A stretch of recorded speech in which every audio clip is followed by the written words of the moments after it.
नमस्कार, बुलेटिन में आपका स्वागत है। मैं आपके साथ हिमानी। चलिए रुक कर लेते हैं खबरों का। हरियाणा बीजेपी ने लोकसभा और विधानसभा चुनाव की बिसात बिछानी शुरू कर दी है। राहुल गांधी की भारत जोड़ो यात्रा का प्रभाव खत्म करने को पार्टी आला कमान ने केंद्रीय गृह मंत्री अमित शाह को हरियाणा में उतारने का निर्णय लिया है। उनकी पहली रैली 29 जनवरी को सोनीपत में गोहाना में होगी। इसके अलावा 3 फरवरी को 3 जिलों में राज्य स्तरीय रविदास जयंती कार्यक्रम आयोजित किए जाएंगे। पार्टी ने गोहाना रैली और रविदास जयंती के कार्यक्रमों के लिए संयोजक और समन्वयक नियुक्त कर दिए हैं। भाजपा प्रदेश अध्यक्ष ओपी धनखड़ ने गोहाना रैली के लिए सांसद रमेश कौशिक को संयोजक नियुक्त किया है। विधायक एवं प्रदेश महामंत्री मोहनलाल कौशिक रैली के समन्वयक बनाए गए हैं। रविदास जयंती के कार्यक्रमों को सफल बनाने के लिए धनखड़ ने सांसदों और विधायक की जिम्मेदारी तय की है।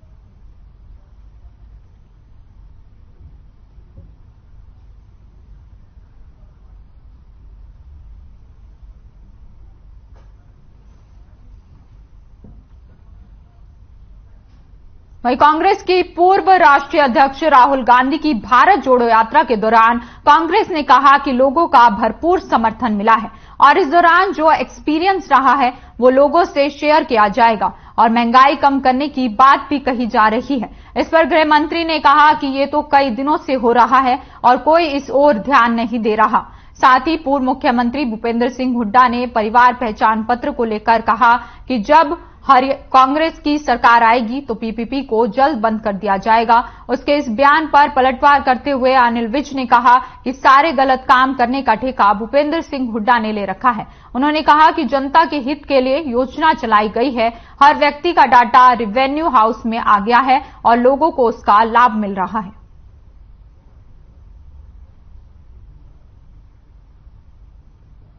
देखिए, ये तो आपने देखा कि कई दिनों से नौटंकी हो रही है प्रदेश में और कोई इसकी ओर ध्यान नहीं दे रहा। यात्राएं पहले भी निकली है, सारी दुनिया उठ के आ जाती है। जेपी की यात्रा भी निकली है, अब ये निकल के चले गए, कुत्ता भी नहीं भौंका। तो ठीक है, हर पार्टी का अपना अपना काम है।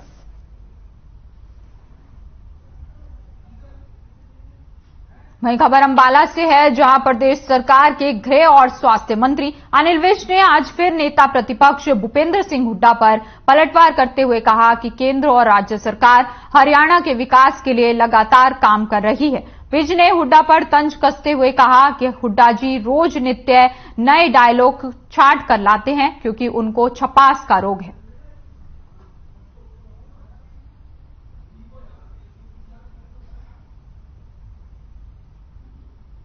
अब हुड्डा जी रोज नित्य नए डायलॉग छाट के लाते हैं क्योंकि इनको छपास रोग है।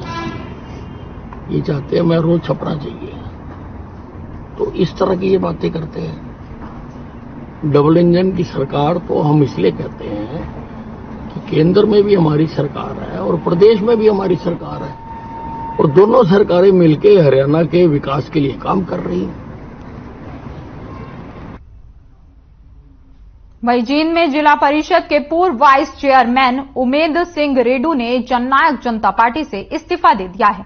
उन्होंने जननायक जनता पार्टी प्रदेश अध्यक्ष सरदार निशांत सिंह को अपना इस्तीफा भेजते हुए कहा कि भविष्य में वे अपने लोगों की सामाजिक तौर पर सेवा करेंगे। पार्टी में रहकर महसूस किया कि सत्ता में रहते हुए भी लोगों की उम्मीदों पर खरा नहीं उतर पा रहे हैं, इसलिए पार्टी से इस्तीफा दे रहे हैं। उमेद सिंह रेडू साल 2019 में जींद विधानसभा उपचुनाव में एनएलओ के प्रत्याशी थे। उसके बाद वे जेजेपी में शामिल हो गए थे। जिला परिषद के पिछले कार्यकाल में वे वाइस चेयरमैन रहे और तत्कालीन चेयरपर्सन पद्मा सिंघना के खिलाफ अविश्वास प्रस्ताव पारित होने पर उन्होंने कुछ महीने चेयरमैन का दायित्व भी संभाला था।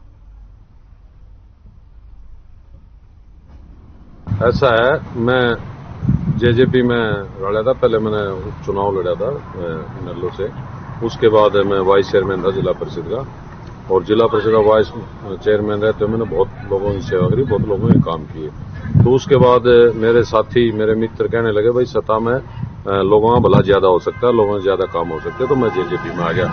जेजेपी में आने के बाद मैंने भी यही सोचा था, भाई सत्ता में रहेंगे तो काम होंगे, लोगों के भले होंगे, और मैं सामाजिक आदमी हूं। और उसके बाद सत्ता में आने के बाद भी हम लोगों के काम नहीं करवा सके, तो इससे मैं घुटन महसूस कर रहा था। और लोगों का, मेरे साथियों का प्रेशर बहुत ज्यादा था, काम हो ही नहीं रहे थे। मेरे खुद के पर्सनल काम नहीं हुए तो लोगों के क्या काम होंगे, तो घुटन महसूस हो रही थी। मैंने घुटन को दूर करने के लिए मैंने आज पार्टी से इस्तीफा दे दिया है। वहीं सोनीपत में एनजीटी के आदेशों की अवहेलना करने वालों के खिलाफ सख्त कार्रवाई हो रही है। ग्रेड 3 की डायरेक्शन के मुताबिक सभी पर कार्रवाई की जा रही है। आपको बता दें कि निर्माण कार्य, लोडिंग अनलोडिंग बंद के आदेश हैं। राठथना सेक्टर 34 में ग्रेड 3 नियमों के खिलाफ कार्य चल रहा है। Oasis landmark plotting colony sector 34 में स्थित कंपनी पर नियमों के खिलाफ कार्य करने के आरोप लगे हैं। एनजीटी के नियमों के प्रति 13 तारीख को 10 लाख का नोटिस देकर कार्य बंद कराया गया था।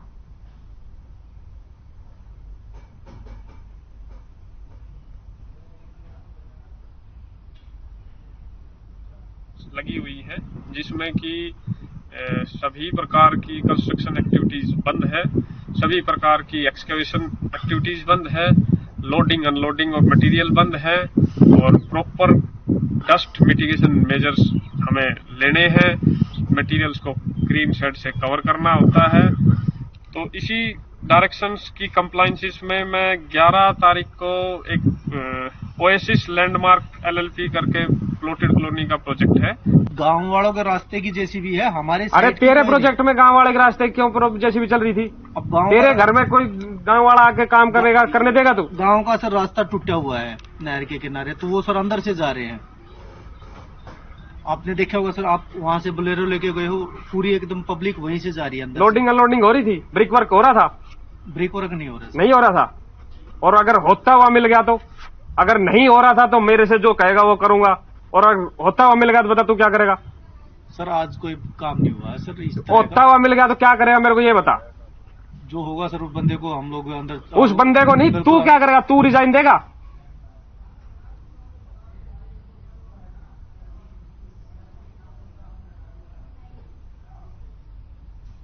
खबरों में आगे बढ़ते हैं। खबर सोनीपत से है, जहां पुलिस के हाथ बड़ी सफलता लगी है। आपको बता दें कि पुलिस ने एक बार फिर से अवैध शराब की पेटियां बरामद कर ली है। पुलिस के अनुसार उनको गुप्त सूचना प्राप्त हुई थी, जिसके आधार पर यह कार्रवाई की गई।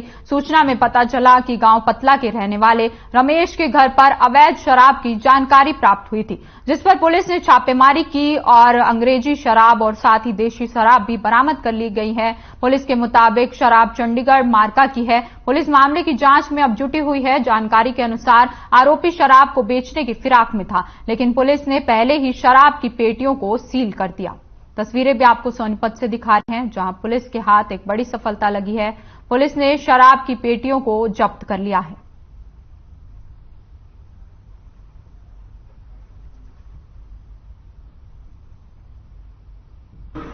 हमारे को गुप्त सूचना मिली कि रमेश पालेराम निवासी पतला के मकान में अवैध शराब रखी हुई है। ये सूचना टीम गठित करके उसके मकान पर रेड की गई। रात से 93 पेटियां शराब बरामद हुई है। आरोपी को गिरफ्तार कर लिया गया है। आज कोर्ट में पेश किया जाएगा। इसके बारे में जांच की जाएगी कि आगे ये शराब कहां से आई। वहीं फरीदाबाद, गुरुग्राम और मानेसर में नगर निगम चुनाव को लेकर सभी पार्टियां अपनी अपनी तैयारियों में जुट गई हैं। नगर निगम चुनाव को लेकर जहां प्रदेश की बीजेपी पिछले दिनों पंचकुला में बैठक ली थी, वहीं अब प्रदेश के मुख्य विपक्षी पार्टी कांग्रेस ने भी ताल ठोक दिया है। पार्टी ने नगर निगम चुनाव पार्टी सिंपल पर लड़ने का फैसला लिया है और चुनाव की तैयारियों और रणनीति को लेकर अभी से जमीन पर उतरना शुरू कर दिया है। इसी कड़ी में पार्टी के प्रदेश अध्यक्ष उदय भान ने ऑब्जर्वर की नियुक्ति भी कर दी है। पूर्व मंत्री गीता बुक्खल को मानेसर के लिए चीफ ऑब्जर्वर के तौर पर नियुक्त किया गया है। उनके साथ 4 और नेताओं को ऑब्जर्वर की जिम्मेदारी दी गई है। वहीं गुरुग्राम के लिए वरिष्ठ नेता करण सिंह दलाल को मुख्य ऑब्जर्वर बनाया गया है। उसके साथ ही 4 और विधायकों को ऑब्जर्वर की जिम्मेदारी दी गई है।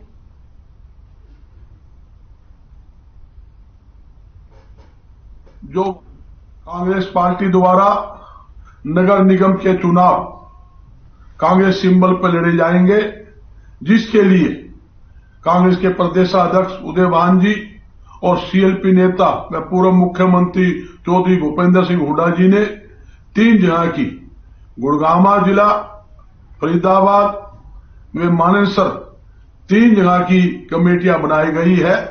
जो कमेटी जो वहां पर नगर निगम के चुनाव लड़ने वाले जो हमारे पार्षद है और चेयरमैन है उनका चयन करेगी।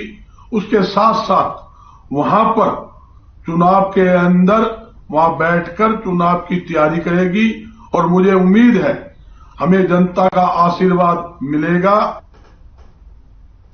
वहीं अंबाला में डीएसपी अनिल कुमार ने ड्यूटी ज्वाइन कर ली है। आपको बता दें कि आते ही वो एक्शन मोड में नजर आए। उन्होंने अंबाला की ट्रैफिक व्यवस्था को सुचारू रूप से चलाने और बाजारों में बढ़ती भीड़ के चलते व्यवस्था को ठीक करने के निर्देश दिए। साथ ही साथ उन्होंने जिम्मा भी उठाया। डीएसपी अनिल कुमार ने हाईवे रेलवे स्टेशन के पास बाजारों में जाकर सभी व्यवस्था का खुद से जायजा लिया और पुलिस अधिकारियों और कर्मचारियों को व्यवस्था को ठीक करने के निर्देश दिए। इस दौरान उन्होंने बताया कि मैं यहां पर नया नहीं हूं, सभी मुझे जानते हैं और मैं सभी को जानता हूं। मेरी कार्य प्रणाली से सभी लोग परिचित हैं। साथ ही कहा कि सरकार और जनता ने मुझ पर विश्वास जताया है, दोबारा यहां पर लेकर मैं उस पर खरा उतरूंगा।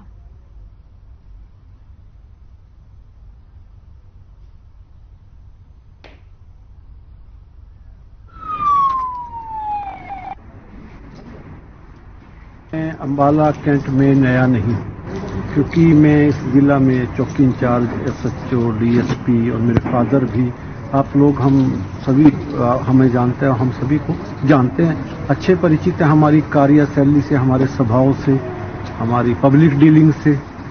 और अब मेरे ऊपर यहाँ की जनता ने, सरकार ने, विभाग ने जो विश्वास जताया है और दोबारा फिर मुझे लेके आए, तो उस विश्वास के ऊपर मैं खरा उतरूंगा।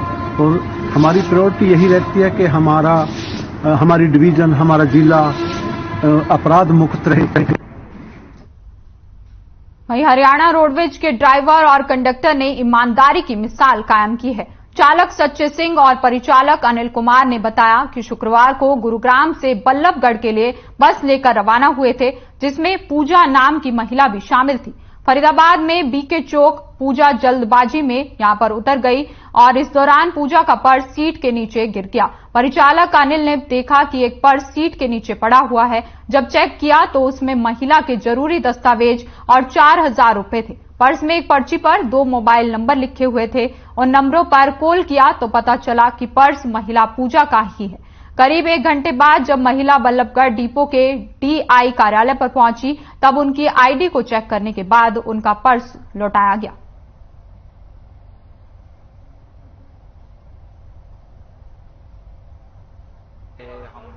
वहाँ गुड़गामा से हम चले थे बल्लभगढ़ के लिए, तो कुछ सवारियाँ बीके चौक पे उतरी थी फरीदाबाद, और वहाँ पे मैंने जब और सवारियाँ बैठी थी, वहाँ से कुछ सवारियाँ और भी बल्लभगढ़ के लिए बैठी थी, तो मैं उनकी टिकट बनाने के लिए गया, तो वहाँ सीट के साइड में ये पर्स मेरे को पड़ा मिला। मैंने आके इसको 2 इंस्पेक्टर और भी सफ़र कर रहे थे हमारे साथ में, तो मैंने उनको दिखाया कि सर ये पर्स मिला है मेरे को। ड्राइवर साहब को बताया कि ये पर्स मिला है, तो उन्होंने कहा कि ठीक है, एक बार इसमें चेक करो, इसमें कोई ज़रूरी कागजात हो, डॉक्यूमेंट्स वगैरह हो। तो मैंने उसमें चेक किया तो उसमें 2 नंबर मिले थे हम। वैसे तो मैं दिल्ली की हूँ, लेकिन मैं गुड़गांव अपनी सिस्टर के यहाँ से आई थी, तो मेरा जो पर्स था मेरे पैरों के ऊपर रखा हुआ था, बैग के ऊपर। तो इन्होंने एकदम से चिल्लाया, मुझे नहीं पता है फरीदाबाद वगैरह आ गया है, एकदम से इन्होंने बोला फरीदाबाद आ गया। मैं एकदम से डर के मारे खड़ी हुई, तो मैं अकेले ट्रैवल कर रही थी, मैं एकदम से खड़ी हुई और मैं निकल गई और मैं भूल गई कि मेरा पर्स नीचे रह गया। इनका मेरे पास फोन भी आया था कि मैम मतलब मेरे पास किसी का ना पर्स छोड़ गया, मुझे लगा किसी जेंट्स का होगा। मुझे जो भैया लेने आ रहे हैं उनका, इन्होंने रास्ते में पर्स गिर गया है, तो मुझे लगा मेरे भैया का पर्स गिर गया है। मैंने उनको फोन किया, वो कह रहे मेरा तो है नहीं, तो मुझे लगा होगा किसी का। मैं जब घर पहुंची तब जाके मुझे पता चला कि फोन गिर गया है।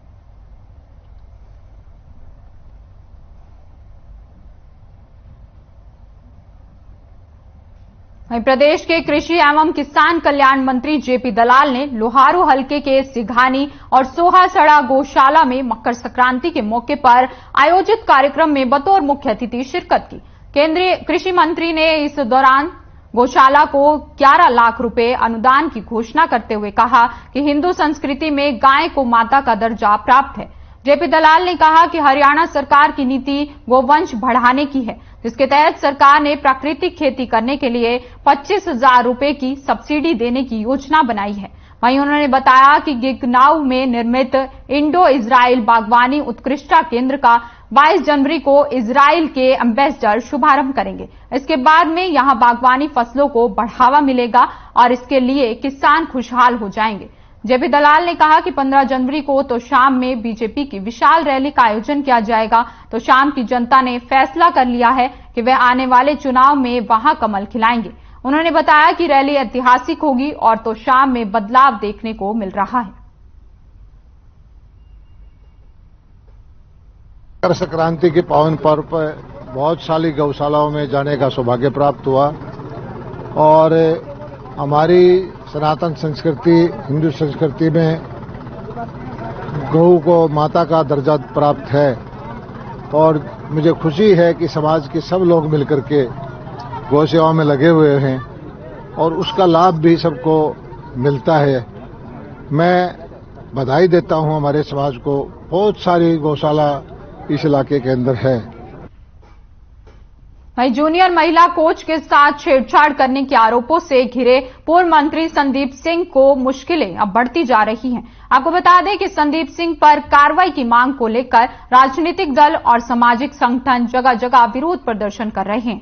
तो अब वहीं खाप पंचायतों ने भी मंत्री संदीप सिंह की गिरफ्तारी की मांग को लेकर कड़ा रुख अपना लिया है। पूर्व मंत्री संदीप सिंह की गिरफ्तारी की मांग करते हुए पीड़िता खिलाड़ी को न्याय दिलाने के लिए खाप पंचायत की। उन्होंने कहा कि महिला कोच के आरोपों के आधार पर पूर्व मंत्री संदीप सिंह पर मामला तो दर्ज कर लिया गया है, लेकिन सरकार संदीप सिंह को बचाने का पूरा प्रयास कर रही है। उन्होंने कहा कि ना तो पूर्व मंत्री को अब तक उनके पद से बर्खास्त किया गया है और ना ही उन्हें गिरफ्तार किया गया है। सबसे पहले पूर्व मंत्री संदीप सिंह की गिरफ्तारी होनी चाहिए ताकि पीड़िता को न्याय मिल सके।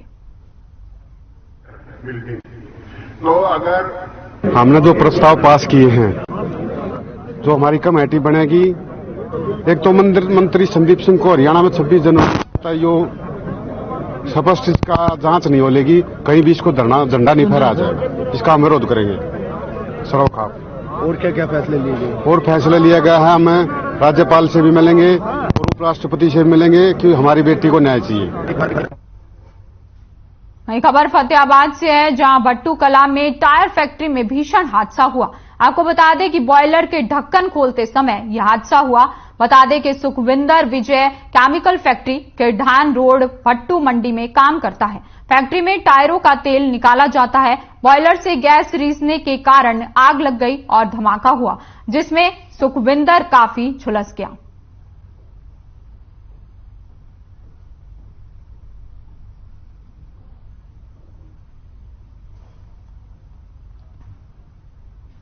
खबर फतेहाबाद से है, जहां सिरसा से हिसार जा रही एक बस में शख्स द्वारा हुड़दंग करने का मामला सामने आया है।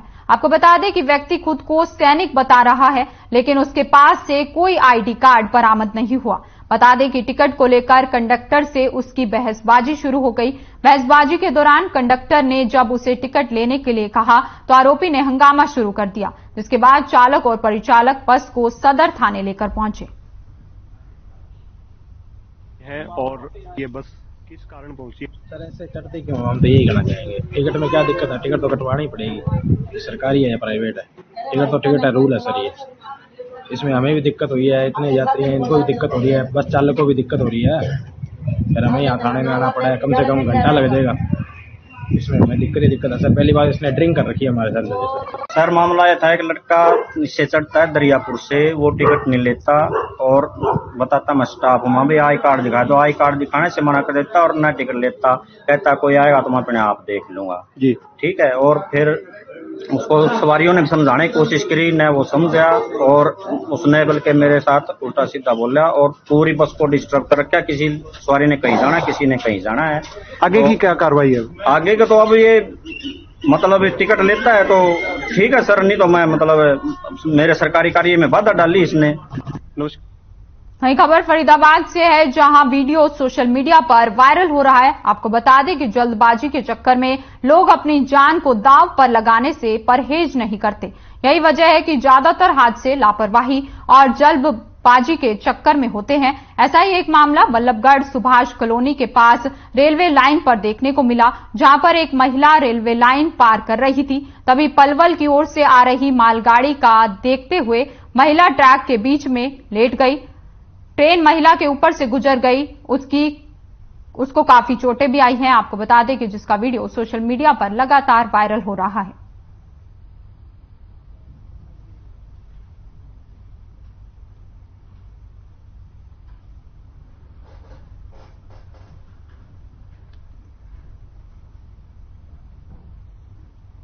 वहीं फरीदाबाद से गुरुग्राम की तरफ गलत दिशा में आ रही ERV गाड़ी ने तेज रफ्तार से आते हुए एक कार को टक्कर मार दी, जिसमें 5 महीने की बच्ची की मौके पर ही मौत हो गई, जबकि कार में सवार 2 बच्चे समेत 5 लोग घायल हो गए। इस घटना के बाद पुलिस कर्मियों ने घायलों को मदद की बजाय वहां से भाग खड़े हुए। वहीं से गुजर रहे लोगों ने घायलों को अस्पताल पहुंचाया। पुलिस ने शव को कब्जे में लेकर पोस्टमार्टम के लिए भेज दिया है। फिलहाल पुलिस मामले की जांच कर रही है।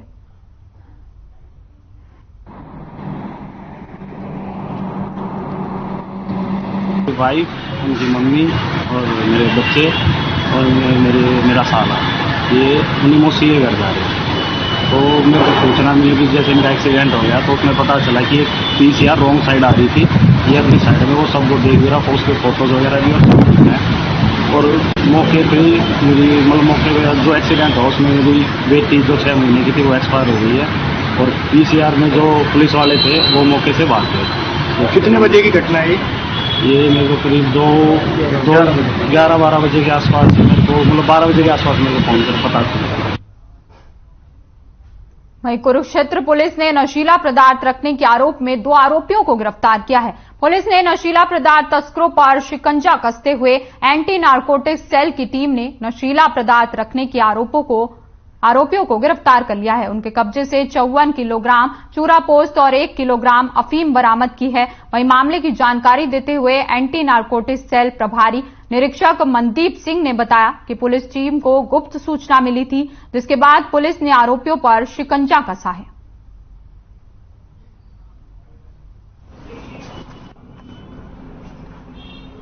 नशे की रोकथाम के लिए एक मुहिम चलाई हुई है, अलग अलग टीमें बनाई हुई है नशे को पकड़ने के लिए। और उसी कड़ी में कल हमारी ANC की टीम को एक सूचना मिली कि बलकार सिंह पुत्र गुरनाम सिंह,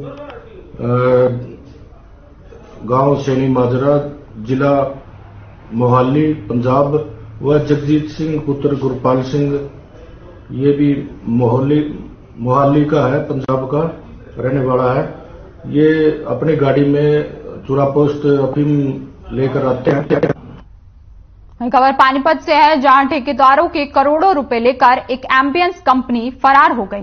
ठेकेदारों से 20 करोड़ रुपए का काम करवाकर भुगतान किए बगैर कंपनी फरार हो गई। कंपनी के खिलाफ कार्रवाई करवाने को लेकर पानीपत के ठेकेदारों ने गृह मंत्री अनिल विज से गुहार लगाई है।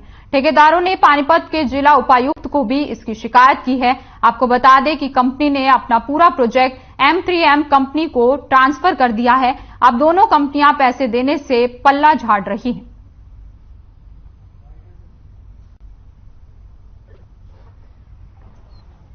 सभी कॉन्ट्रैक्टर, सब कॉन्ट्रैक्टर, सप्लायर, लेबर सभी लोग इकट्ठे होकर के कम से कम 30 से 40 लोग थे। सभी लोग DC साहब के पास गए और अपना दुखड़ा हमने DC साहब के सामने रोया। उन्होंने हमारी बात को बड़े गौर से सुना और तुरंत ही DC साहब ने कार्रवाई जो इन्होंने काम शुरू किया हुआ उसको बंद कराने के आदेश दिए हैं। हम लोग अभी साइड पे आए हैं। आदेश होने के बावजूद भी इन लोगों ने काम को बंद नहीं किया। पेमेंट का मसला हमारे को ये लगभग 1 महीना हो गया।